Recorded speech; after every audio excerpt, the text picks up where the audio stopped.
Kodėl trečioji akis vis dar neaktyvi? Iš vieno Facebook puslapio informacija tokia. Na ir pažiūrėkime, kągi čia žmogus rašo. Ir kas nutinka, kai ji pilnai aktyvuojasi? Aplink mus vyksta gyvenimas, kurio mes nematome, nes mūsų trečioji akis yra uždaryta ir vis dar neaktyvi. Žemė yra namai ne tik žmonėms, bet ir daugybei kitų būtybių, kurių mes nematome. Tikriausiai pamenate iš vaikystės mitus ir pasakas su būtybėmis. Vaikai tomis istorijomis visiškai tikim, todėl jie turi galimybę matyti tas būtybės. Iki to laiko, kol tėvai ar draugai pasako, kad tai netikra ir pradedam šaipytis. Taip ir nutrūksta matymas ir trečioji akis užsidaro. Šiuo metu vis daugiau žmonių aktyvuos savo trečią akį ir tai jau vyksta. Tuomet žmonės pradeda ieškoti apie tai informacijos, nes tiesiog nežino, kaip elgtis. Pilnumoje aktyvuotis ir atsimerti trečioji akis gali tuomet, kai žmogus pasirengęs matyti ir suprasti. Turi būti mylinti širdis dėl kiekvienos būtybės, kurie ateis, kad ją pamatytumėte. Jos nepasirodo, kad jūsų neišgąsdintų, kad nesukeltų jums baimės, kadangi žmonės linkę diskriminuoti kitokius nei jie patys. O ten nėra tokių grožio standartų kaip pas mus, ten visi skirtingi ir priimtini. Todėl nesistebėkite, kodėl vis dar nieko nematote. Klausimas turėtų būti visai kitoks. Ką man vis dar reikia pašalinti iš savo proto, kad trečioji akis aktyvuotųsi?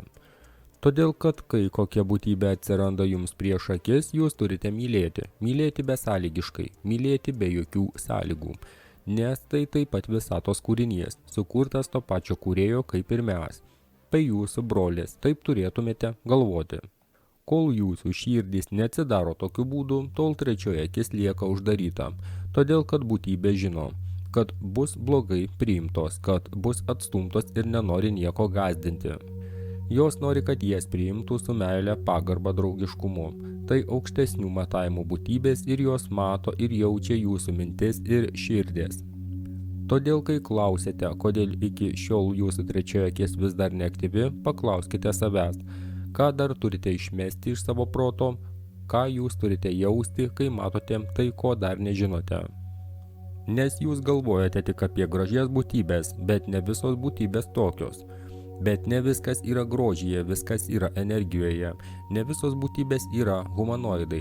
Kai kurių būtybių charakteristikos stipriai skiriasi nuo žmonių. Ir kaip tada reaguosite? Priimsite, ar bijosite, išsigasite, pasibaisėsite?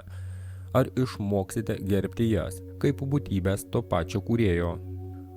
Parašykite savo dvasinių vadovų, angelų ir archangelų, pakylėtųjų mokytojų, kad padėtų išvalyti iš savo širdžių bet kokią diskriminaciją.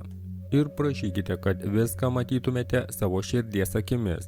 Kai pirmą kartą matote tai, ko nežinote ir išsigastate, tai lyg dar ir suprantama, bet kai išgastis praeina, besąlyginė meilė turi lietis iš jūsų širdies.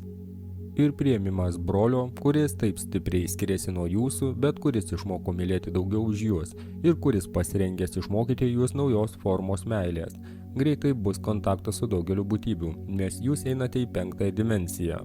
Ten niekas nebebus paslėpta nuo jūsų. Tai nuostabios būtybės, nors ir kai kurios labai skiriasi nuo mūsų, tačiau meilė suvienys viską, su meilė ir šviesa. Ir ką iš viso reiškia ta 5 dimensija? Taigi, pasižiūrėkim dirbtinio intelekto apžvalgą. 5 dimensija dažniausiai suprantama kaip papildoma erdvės ašis fizikoje arba kaip dvasinės sąmonės lygmuo. Fizikai ją laiko teorinė erdvė nematomiems matmenims paaiškinti, o ezoterikoje 5D apibūdinama kaip besąlygiškos meilės ir harmonijos būsena. Fizikai bando apjungti visatos jėgas, gravitaciją ir elektromagnetizmą, pasitelkdami teorijas, kuriuose yra daugiau nei 3 erdvės matmenys. Na, o dvasinėme ir ezoterinėme lygmenyje ši sąvoka labai populiari alternatyviajame moksle ir ezoterikoje. 3D trečioji dimensija – mūsų fizinė realybė, kurioje vyrauja dualumas, gėris ir blogis, laiko tėkmė ir materialus mąstymas. 4D būsena dažnai vadinama tiltu, kurioje pradeda ryškėti intuicija, sapnų pasaulis ir didesnis sąmoningumas. 5D 5 dimensija apibūdinama kaip aukštesnė sąmonės būsena, kurioje nėra laiko ribų, o žmogaus mąstymas grindžiamas besąlygiška meile, vienybė ir kūryba. Na štai, draugai, toks trumpas apibrėžimas, ką reiškia toji penktoji dimensija. Dar yra tokia styginė teorija, teigia, kad mūsų visata turi 10 ar 11 dimensijų, kurių dauguma yra susuktos ir mums nematomos. Na, ką jau mums kalbėjo, draugai, apie tų dimensijų matymą, kad mes šiame pasaulyje daug ko nematom. Elementarių dalykų žmonės nemato. Na, jei žmonės net nesugeba matyti, ką daro sėdintys valdžiai parazitai, eina šūvio į petį už laisvę, visko tiki, na tai ką kalbėti apie kokias kitas dimensijas ir jų matymą. Oi, tai skirta tikrai ne visiems, gal netgi labiau vienetam.